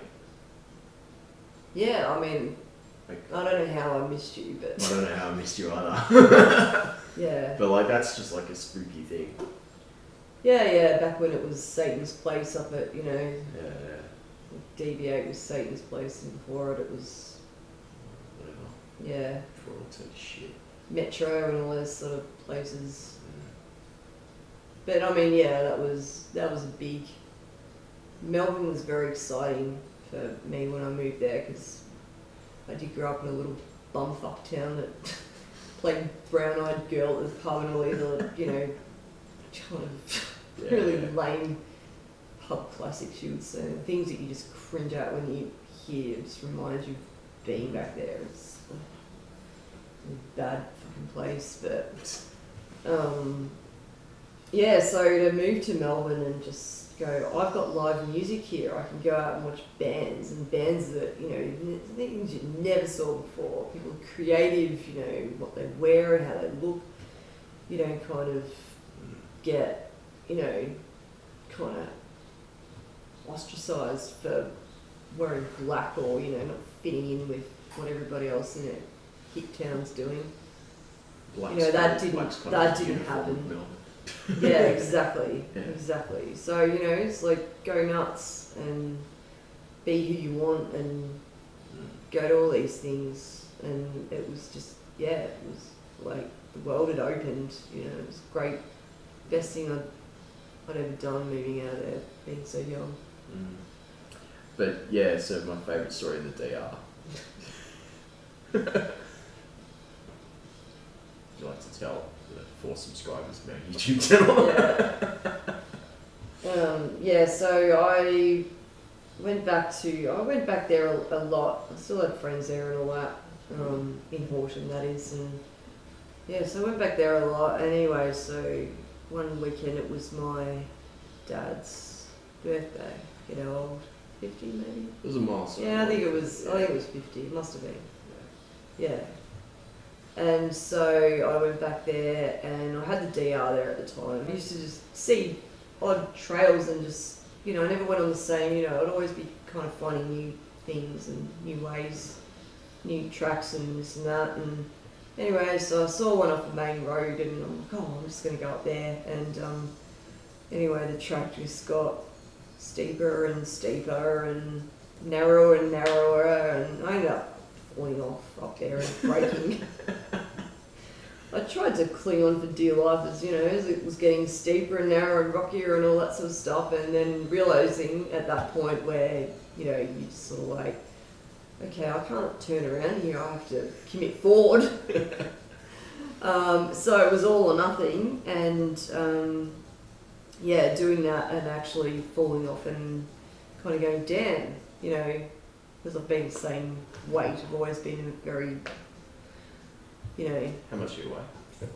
about 55 kilos or something like that. I've always been the same, and one of those people who would have to spend hours and hours and hours at the gym to actually build like any form of muscle that actually, yeah, so anyway, so my bike was kind of lying up the hill, kind of falling off the hill, and I noticed that the clutch lever had broken. So anyway, so I thought, oh, great, okay, I'm going to have to, it was daytime, it was fine, and I'm going to have to go find someone who lives around here, and hopefully they're around, and hopefully they've got a phone that I can use to call them and rescue me. So anyway, so I did. I ended up finding a house. Someone was home and she was lovely. I don't even remember her name, but anyway, she had a map of all the fire trails around, and we were able to correlate because my parents had the exact same one, and correlate exactly where I was, and they came out and picked me up on the bike, and we were narrowly got to my dad's own party after they had to come out and rescue me, wander up this, steep track to where my bike was, get it back down to the ute, load it on the ute, kind of, and actually make his own party, and everybody else got there, made it too, nothing bad happened. So anyway, so that was kind of cool, and I mean, they sort of laugh about that like it wasn't, I think they just worry, they used to worry, and, I don't think they overly worried though, because I mean, you kind of think, oh yeah, you're going out most of the time on your own, and you just haven't got a destination. I'll be back later. You don't know where you were, you couldn't tell them, if something happened out there, I would have been lying there, busted up without a phone for however long. Thank goodness that didn't happen, because I actually wouldn't have been able to cope, mentally or physically, because can't cope with those sort of things best days anyway. But yeah, so maybe they should have been a bit more worried about that, or maybe they didn't show it. I don't really know, but yeah. Were you living in Melbourne when you punched that guy out in Horsham? No, I was living in Horsham when I punched that guy out in Horsham. I didn't punch him out. I punched him. No. Yeah, it was a very angry moment, and I just retaliated because I was hit first. So but that's what lovely lads, I So use that term seriously. What happened? So there was one club in Horsham back in the day. It was called the Lock, or the Locano. We used to call it the Lock, and it was the city-est place. Yeah, the only place that would sort of have any kind of like dance floor or any of that sort of thing. So we used to head out now and then, whatever. And yeah, anyway, so I was out there and with whoever, I don't know, and yeah, some loser just thought he'd come up and ask me to kiss him. And I pretty much turned around and said, now why would I want to do that for? Whatever. And anyway, he proceeded to get called a whore or whatever, something along those lines. Which is always like funny, so it's like, some chick rejects a guy and they're all like... Yeah, exactly. Yeah. So anyway, yeah, I don't know. I mean, I obviously should have laughed that off and let that go like water off a duck's back or whatever. You kind of normal people are supposed to do. But yeah, I was a little bit more highly strung at the time. So anyway, I reckon you probably use elbows now. Oh, I would know exactly what to do. I mean, he wouldn't have. Anyway, so what happened? I was leaving, and I think I confronted him and said, "So what makes you think you'd call me Anyway, so you stood up for yourself. I stood up for myself, and anyway, he was rude and whatever he said. I can't actually recall, so I ended up punching him in the face. And anyway, so he punched me back, and anyway, the bouncers saw the first punch, and anyway, so they were on me and dragging me out the door as I was punching the wall on the way out. Actually, lucky I didn't break my hand punching the wall. Could you see that? I'm a nurse. Like, I see that. Yeah. Anyway, that would have been a great lesson, but, you know, care about what other people think? I don't really. I don't know. You're always going to be, you know, you're always going to be the villain in somebody else's eyes. You can't, you know. Yeah, stand up against the patriarchy.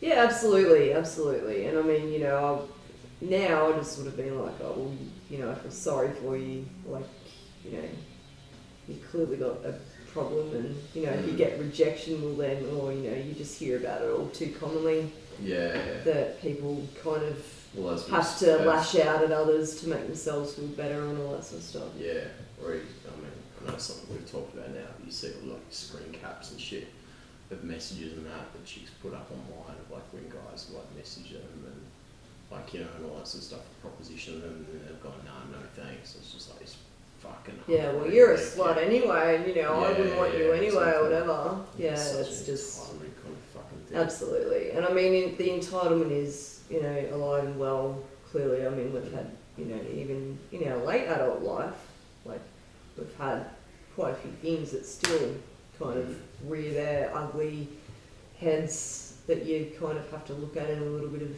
disbelief. And I mean, it's been kind of good because, you know, on the flip side, it's like, well, you know, we're discussing a whole new level of human nature that, you know, the racetrack has sort of introduced us to, because, you know, life was kind of pretty normal. You kind of go and hang around your kind of work colleagues or, you know, other friends and all this sort of stuff, and just choose your company. But yeah, and sort of Trying to pull in a little bit more work with. Let's not touch that topic. Yeah, but and then you just can't help but kind of encountering them at you know, certain places. Yeah. Anyway. Yeah, but I think that's like, so many stories that have like, because that's like a harassment, and then you kind of go, well, you know, you kind of stop the harassment, and then it's kind of like, you're the one that gets dragged out. Yeah, funny that, isn't it? You know, it's, I mean, I admit I did throw the first punch, and I mean, a little bitch punch back in the face to me, but didn't obviously do anything. Yeah. But you know, that's just the way that people back there kind of were. It was a shitty little hit down that I just couldn't wait to get out of. There were some great people, obviously, you know, but the mentality there was just way too small town, like way too small town. It's just, I don't know, just live in your own little box and just, I don't know, the world was just such a smaller place for all of us back then, you know, not worldly, not, you know, kind of learn what you know in school and off your other dickhead mates or whatever, you know. Yeah. Anyway. So then, ZX6 was next. Yeah, so moved to Melbourne and got decided that, well, you know, dirt bikes sort of, well, it was too far going from Melbourne to Horsham. It's like 3 hours at the time. I was living in the western suburbs, and it was way too far. And I did try and bring the DT up, which I did bring it up, the DR up into Melbourne where I was living at the time, and had it there. And I used to ride to work on it a couple of times, but then it was like, I don't know, I think I had knobby tyres on it at the time, or kind of realised that, took off. kind of realised that, oh, great, okay, I'm either riding on the road or I'm riding on my dirt, and I had to, on the dirt, sorry, not mine. And I had to make a decision with tyres, and then realised that riding in the dirt on road tyres is actually really shit. I'm actually going to have to get something that's cut out to ride on the road, so I went and got a ZX6. So that was fun, and that introduced me to like the speed aspect, and how I like to, you know, well, I mean, I always like to go fast anyway, but I mean, this was like the fastest thing I kind of had, because I've only ever had, you know, kind of shitbox cars at the time. Couldn't go very fast at all. I mean, they didn't have that acceleration launch, so I hadn't really driven anything. It was, apart from friends' cars and stuff like that now and then back in the day, but yeah, this bike was awesome. It was, yeah, it had plenty of acceleration on tap, and yeah, I did get into a bit of trouble with it. Lost your license, isn't it? Yeah, I lost my license for 6 months, not long after I got it, and anyway, so I had that until only, well, fairly recently. Had it for over 10 years or something, I think. When did you get it? 2000? 2000 or 2001. It was one of the two. And then we only sold it in 2012, I reckon. yeah. Yeah, so I had it for about 11 or 12 years. Mm. So yeah, that had been a trusty steed for you, and you managed to make better than ever, and ended up selling it to. Although whenever I rode it, something broke on it. Whenever I rode it, just give me the shit. Whenever I rode it, it'd be like, oh, this bike's the best thing ever. Nothing ever breaks. So, yeah, it'd be like, I'm going to take this thing for a spin. And I actually remember this, we went out one weekend. It must have been when we went out to like Walhalla or something on a quick ride. We pulled over and it's like, and you've done that whole thing. And I remember I'd been to like work, decided to ride the thing to work. And it was after I replaced like the fuel pump, had those shitty little points in the fuel pump. Yeah. Done that.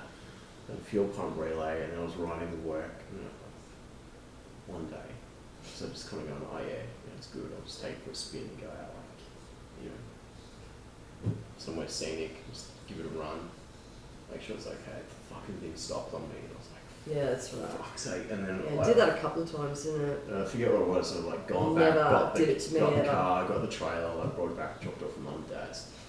I figured out what it was. It was like a relay of some sort. It's like the ignition died. So we've gone down, I ordered one from like Peter Stevens in the city. And it's like, come in, and then they like fixed it. And you're riding it, we've got it out, we like stop someone here, like, holy, oh, my bike's so awesome, nothing ever goes wrong with it. I'm like, yeah, I know. Yeah. So yeah. But that thing was, yeah, and I remember when we were going to go for that first road trip, and you're like, oh, my bike needs a service, you reckon you can do it? I'm like, yeah, easy. That's right. And I was like, yeah, so a place in the city of Melbourne, sure, obviously, remain nameless. which isn't there anymore, I don't think, anyway. Nah. But I think that the family were involved in racing at some point. So if I did say it, people would know who it is. Yeah, ticked off all these things, and I remember paying big bucks at the time. Jeez, I didn't earn much when I was in Melbourne, just on pittance wage. I remember the first start of my paid job after I'd been to TAFE for a year. Getting $80 a day. That was obviously take home. I was living off $3.20 a week. So yeah, so for them to charge more than a week's wage on a service, which is probably kind of similar now anyway, people paying a week's wage for their service when they're taking for a them to the major shop. one.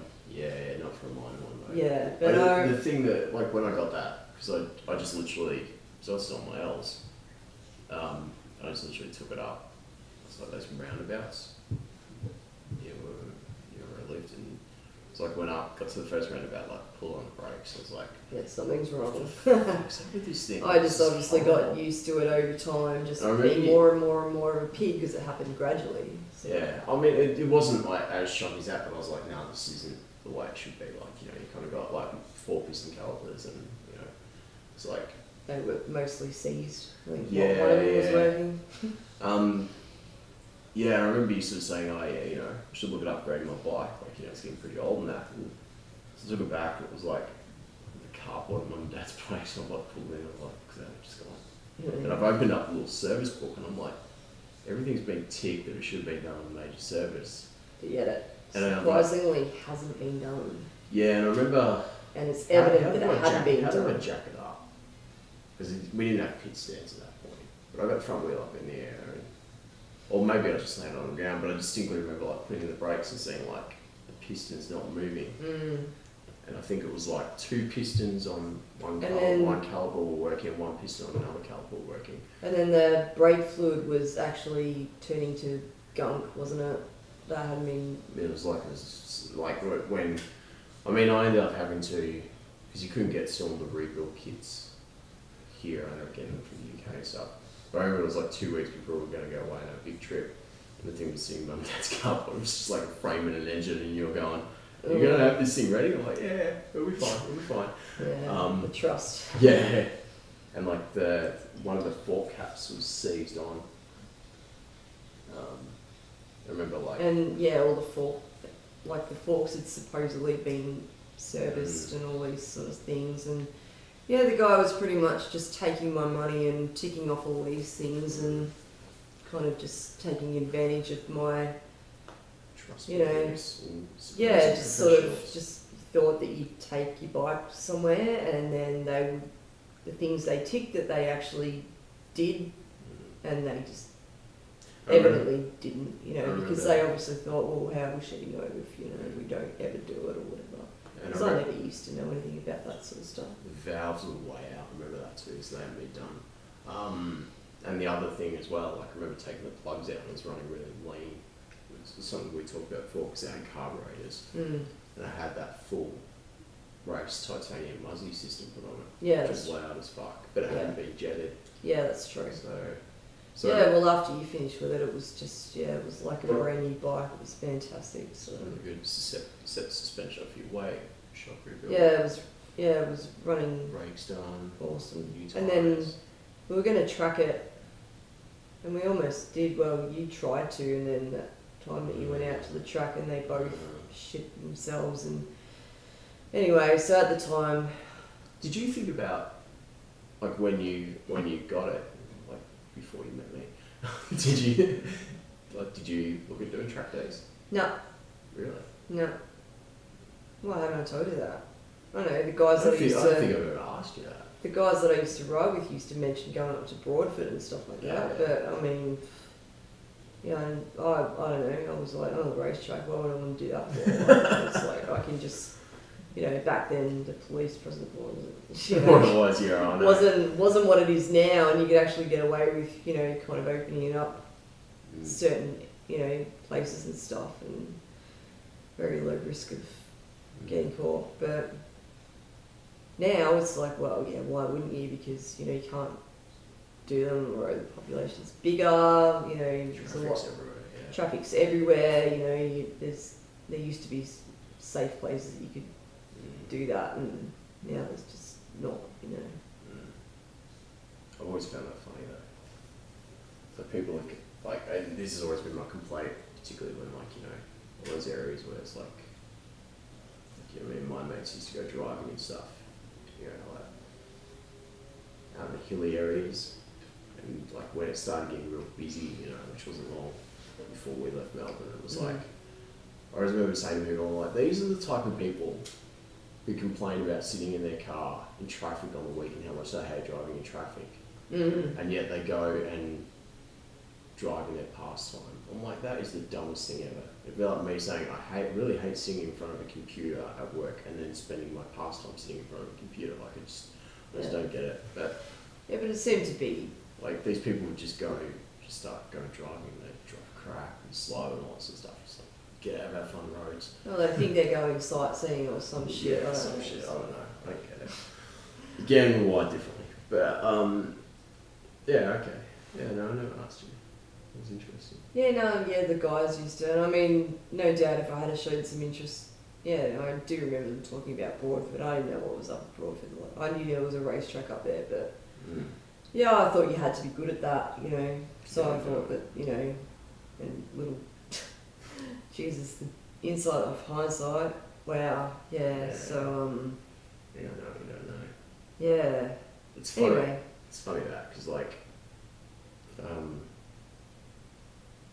yeah, I was thinking about that the other day, and like, oh yeah, you know, like how we got when we moved in together. I sold that notch back and got Beetle, and it was like, how it's just like we ended up racing that I was like, oh yeah, just get this cheap beetle, we'll just use it as like a, go to the shops and all that sort of stuff. Because I was getting the train and it's like, let's go race this. How we ended up racing that. And it was like when you got the GTI, because you Falcon shot itself. Yeah. And it was like, and when that was obviously running, past its running time period, I was like, oh yeah, let's go do the sprint series. Yeah, I didn't even really bat an eyelid about taking my, well, it was fairly brand new, it was a very, very expensive car. Cost me, between 45 and 50 grand, I don't actually It remember. was less than that by the time we got the discount through. Ooh. That was what other people were paying for. But anyway, it's irrelevant. Anyway, it was like, to me it was like, That was well, a lot, yeah. with the extras and all that, I think it was around, it wasn't that far off 50, probably 45 or something. Expensive car at the time anyway, Yeah. it's like, I'm kind of earning this much in a year at Yeah. the time or whatever, if that, But So also, yeah, to think about going and tracking it and going, yeah, okay, if something happens, it's not insured, because you're on a racetrack. But anyway, we took those risks and we both drove and I ended up being slightly quicker. you did. What was it? 3 hundredths of a second. Yeah, it was pretty It was. close. Yeah.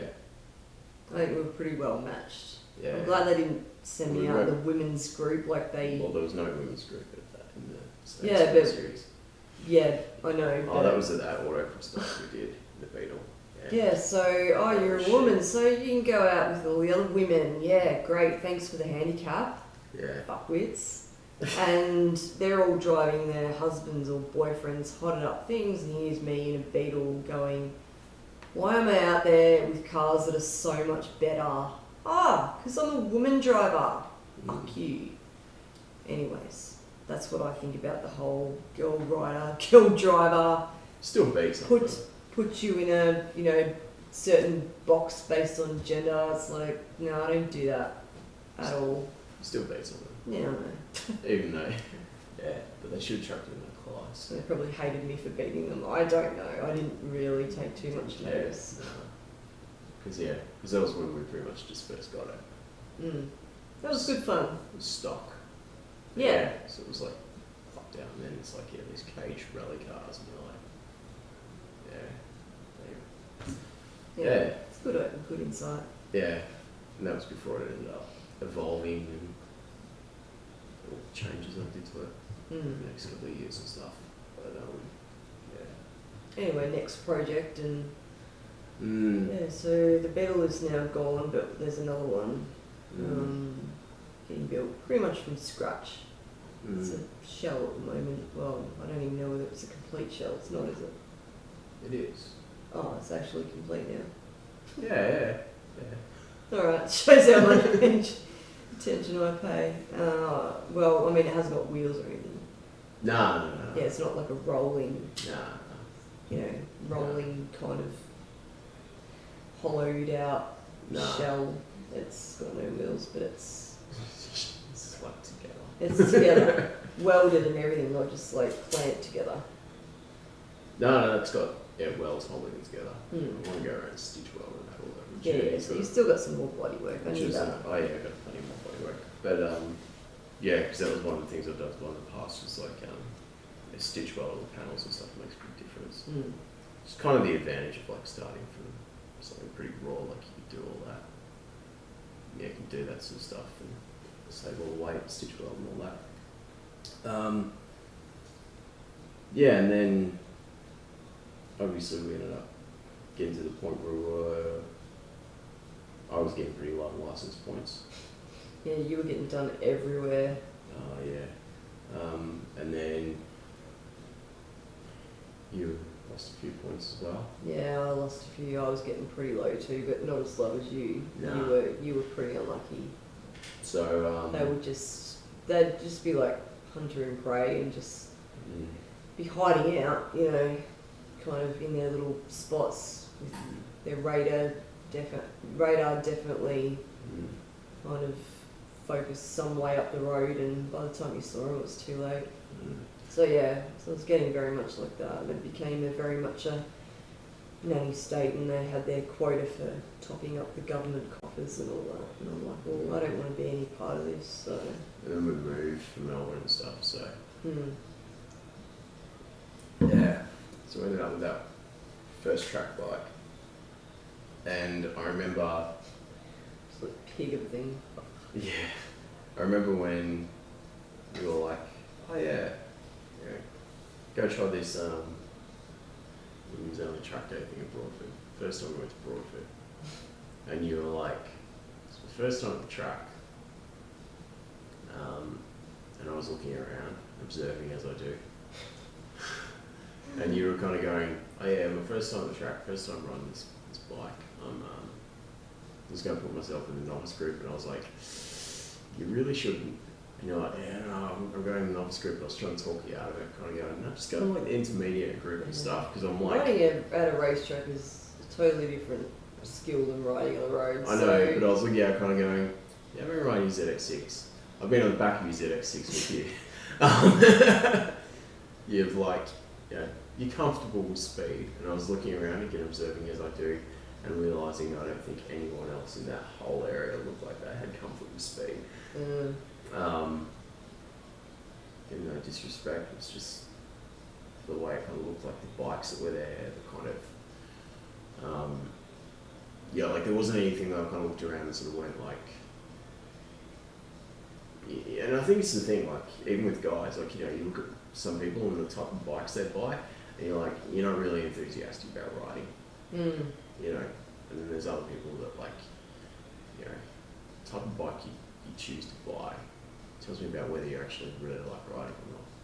Yeah. Or whether you do it for, practicality or whatever. Whether you get scared and, Yeah. Or whether that's just about, being sensible and kind of going, alright, well, a set of tyres is going to last me a year plus rather than 3 or 4 race meets or whatever. And like, I should say as well, like, I enjoy riding.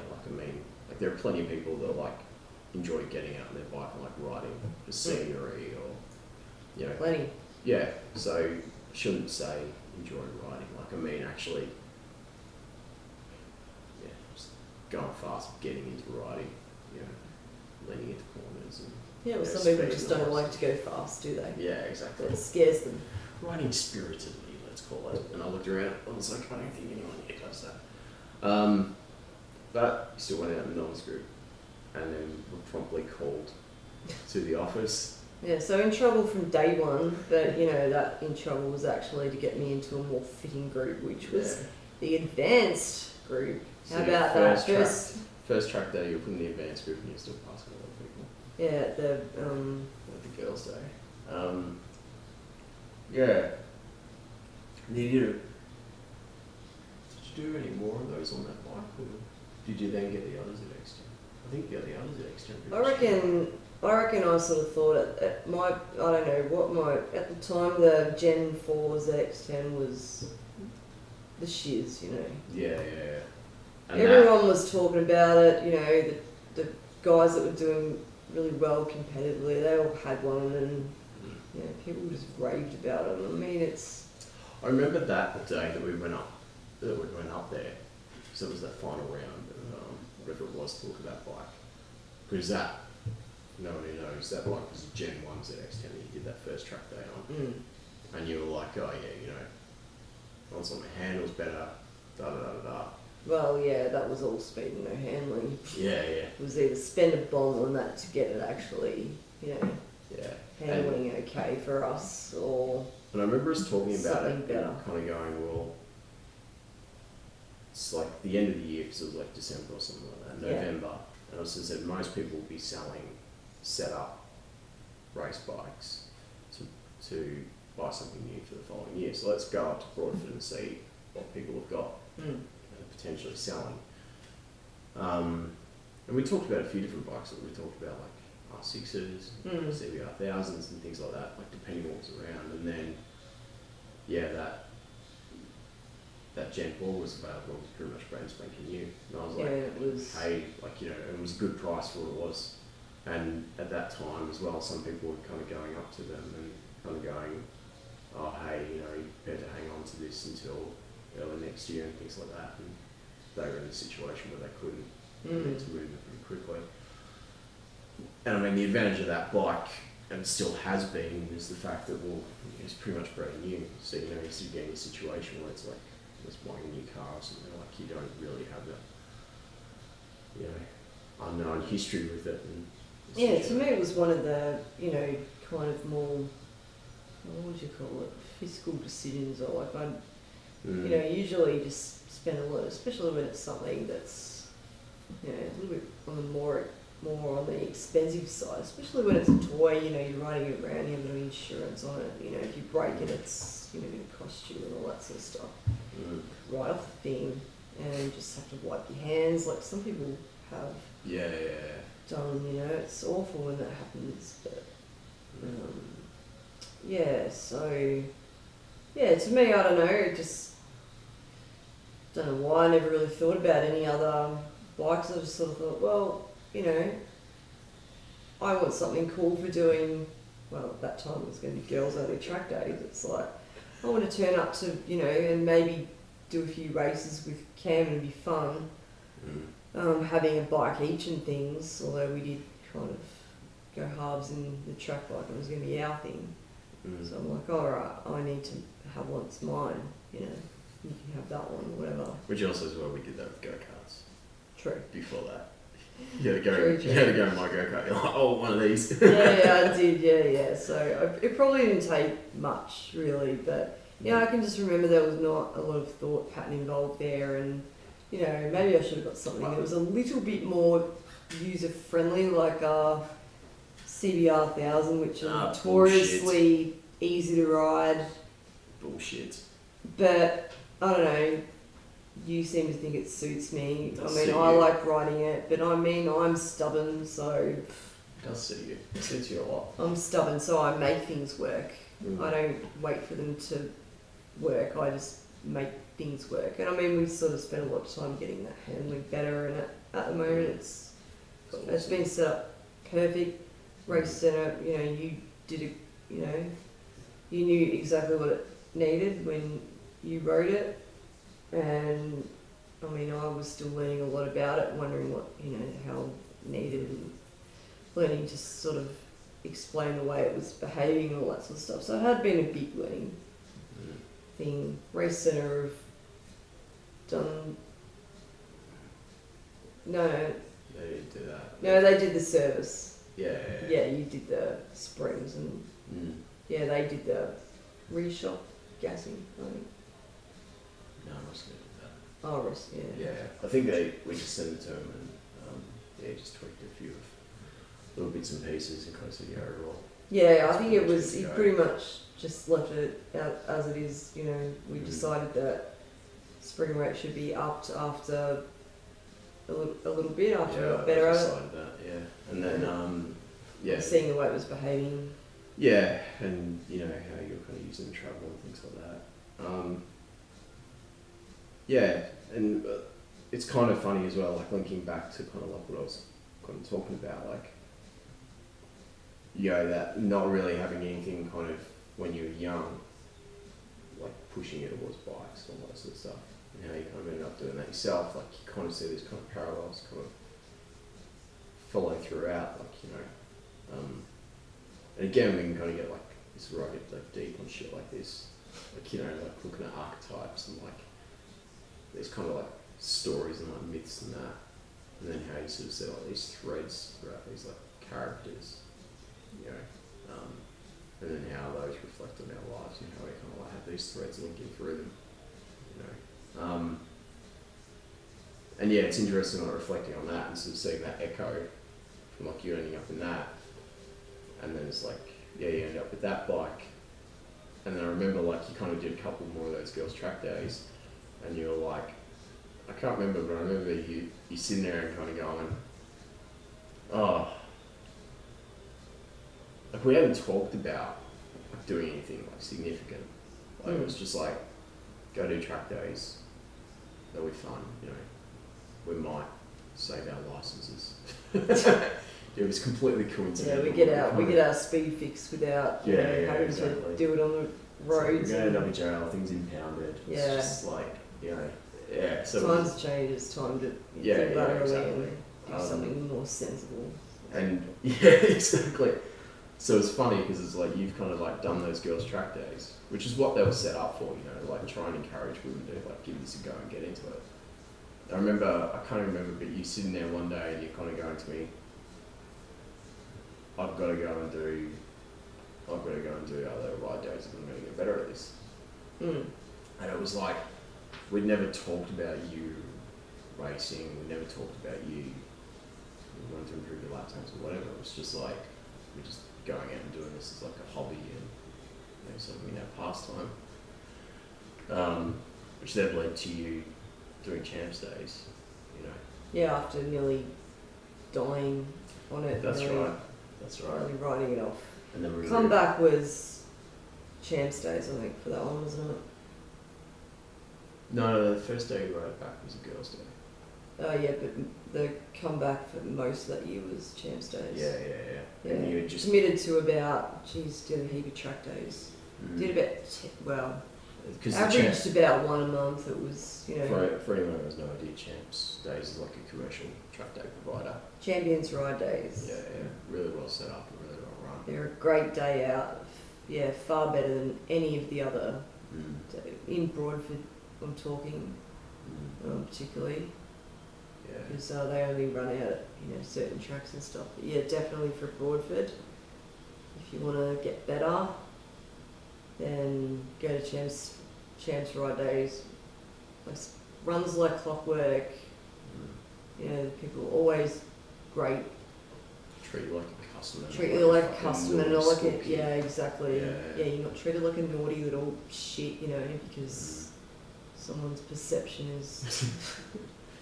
We'll touch on that too. Yeah, and it was like, and then you kind of got into that, and then I think that was the real point where this shit just kind of like started taking on like a momentum of its own. Like it just kind of like snowballed. Yeah, and that was like you were doing that, and then remember that day that Wayne kicked you up into the fast group at the champs days. Oh yeah, I was a bit nervous about, because obviously they have, you know, you're riding with appropriately sort of, you know, skilled riders instead of just being shoved out in, you know, some sort of. I remember you going to be sort of in the pit bay and you're going, I'm getting held up by all these people, I'm going to ask Wayne for advice, and you're walking off, and you just be like, right, and then you come back going, oh, he's put me up into the fast group. And you kind of going, oh, what if like someone complains? You guys, I'm going to just tell them to get fucked. It's a track day or something like that. Yeah, which perspective, it's like now that we have that kind of racing, you know, experience, it's like champs ride days, like, fuck. And I think someone else, like they'll just go around you, you know, like, and there's different, sometimes you get past, and I think like, and sometimes, you know, you pass people. And it all evens out, really, you know, like there's never going to be people that are kind of exactly the same pace and stuff. You're fast slower than what you are now too. Oh yeah. You got kicked up. And like, it's funny like looking back on that too, because it was like we turned out pretty regularly and we were like almost pitted next to him most of the time. And, like he was one of those people that I think, whether he knew it or not, or whether he was doing it, you know, consciously or not, like I don't even know. Like I didn't really know. It's like I think he did wonders for like your confidence riding too, because he was just so matter of fact about it. Just be like, oh yeah, go do this, go do that. It's right, like, you're going into the fast group now.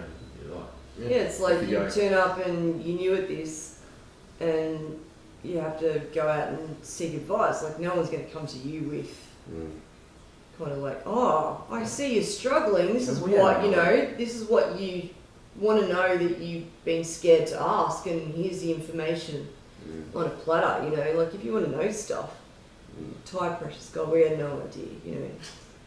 Tire pressures, lines, you know, like all these sort of things that you need to sort of sort out what you're kind of trying to coordinate yourself doing out there and stuff. I mean, it does help to be able to kind of ride as a baseline, you know, like. But I mean, you know, if you knew it that, well then, you know, great place to start because, you know, give yourself something to work on all the time, and just set your goals, and that's how it's done. So, but yeah, it was definitely good to have him, out there sort of. And then we didn't really know who he was. No, we didn't. But Wayne Maxwell was like, he's one of the most awesome Australian superbike riders. Yeah. Ever, Yeah, for sure. So and here he is working at Champs Days and giving us advice. Treat him like you normal human being, like you should do to everyone, no matter who they are, But just to know that, kind of look back and go, oh yeah, sort of like look at his background and experience, and we just kind of knew he was we knew what he was on about, So just a laid back dude. Very good value. Chill. Yeah. Exactly. Yeah. And you got a bit of coaching, not much, and then a couple of coaching days here and there, and so it was good. But and I think like that was it's funny too, because like we've sort of spoken about that a little bit too, like that some of the mansplaining, which is pretty funny. And this is like where we develop like the resting fuck off face. Because we talk about this shit all night. You're probably going to have to kind of wrap up soon. Podcast. I'd love to do a part 1, or YouTube channel 1, or maybe split it because it's too long. People will be bored. Now, and there's only maybe 2 people that have actually watched it to this point because because we know they're dying to know what we're up to. Oh, maybe 3, but maybe 3. Yeah. Anyway, but for all you other poor suckers who have stuck this long, this actually works and gets put up. I'll check it out. Just talking total shit. Joe Rogan. What were you going to say, by the way, before we wrap up? No, I think we'll come back to that. This is probably a good point. I'd like to pick it up off that as well. So there we go. So the next episode will be mansplaining and all the different sorts of shit we've had to put up with, and the reasons why you have to develop resting fuck on face at the track.